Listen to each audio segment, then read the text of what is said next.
I absolutely adore teaching the stop whistle. I love teaching this as a game. The dogs absolutely adore the game. The stop whistle's really cemented in.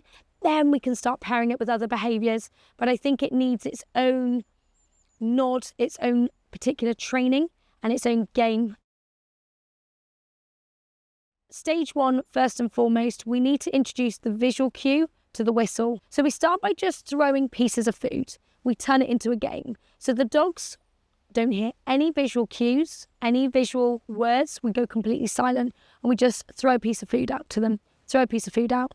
Try and throw it in different directions, because the more the dogs aren't able to anticipate where the food's going, the more motivated they're going to want to be to follow where it goes. So we start by just throwing the food out and we turn it into a game. What the dogs will start seeing is, by the anticipation of you throwing the food, they'll start looking up towards the hand, okay, to then start marking where the food's landed to go to it. Once we start getting this, we can progress to the next stage.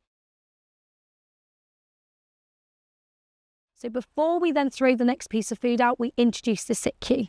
Okay, so hand goes up, we say sit, and then we throw the piece of food. So this starts prompting the dogs to start sitting, okay, as we throw that food. The second stage, don't be afraid to keep using the sit cue. It's really important that the dogs succeed, and don't be afraid if you skip too quickly through this stage, the dogs might not give you that sit, and that is so important on the stop whistle. Once your dog's given you a consistent static position, then we can start pairing in the whistle. Now, this is the most important part. When you do the whistle, you need to give it a few seconds before you throw the food. Because if you do the whistle when you're throwing the food, or you throw the food straight after they hear the whistle, the dog's going to associate the whistle with a marker, and they're going to think that's going to prompt the food being thrown. It is not. The whistle is telling the dogs to sit, stand, or lie down, and gives that static body position. So when you throw the food and you ask them for that static body position, we're going to talk about it in a sit context. As you do it, blow the whistle. Give it a few seconds for it to really sink into the dogs before you then throw the food. For my dogs personally, they like to go on a release cue. So they might release on a word such as okay, go on then, go, break, release, once you throw in that food. And that's really useful to use if you want to make sure that that steadiness has been introduced into the behaviour, into the game. For people that are doing younger dogs or dogs that don't like to wait particularly well, just let them go out straight away, okay? And then you can introduce a release cue later on down the line. Once we've got the stop whistle associated with the static body position, then we start introducing our wait.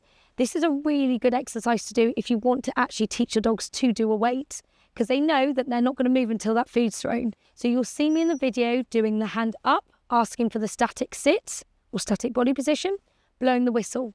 You then see me introduce the cue wait. It's really important to make sure in dog training, stay and wait are the two most mixed up cues in dog training. So for clients, a wait is always followed by an action, whereas a stay is a static body position where we want the dogs to stay put and we would return to the dog. So in this particular game, and we could talk about this another time and later on down the line, this particular game, it is always said as a wait because we're releasing them out to food or something, okay? So as you put your hand up and say sit, we ask the dogs to wait, and then we throw the food out with their release cue. Okay, go on then, break, release, whatever's your personal preference.